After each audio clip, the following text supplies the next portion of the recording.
अल्लाह जिसका चाहता है रिज़्क फराह कर देता है और जिसका चाहता है तंग कर देता है।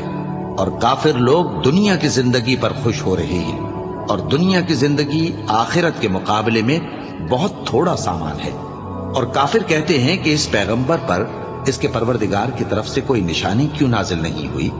कह दो कि अल्लाह जिसे चाहता है गुमराह करता है और जो उसकी तरफ रुजू होता है उसको अपनी तरफ का रास्ता दिखाता है, यानी उनको जो ईमान लाते और जिनके दिल अल्लाह की याद से आराम पाते हैं उनको। और सुन रखो कि अल्लाह की याद से ही दिल आराम पाते हैं। जो लोग ईमान लाए और अमल नेक किए उनके लिए खुशहाली और उम्दा ठिकाना है।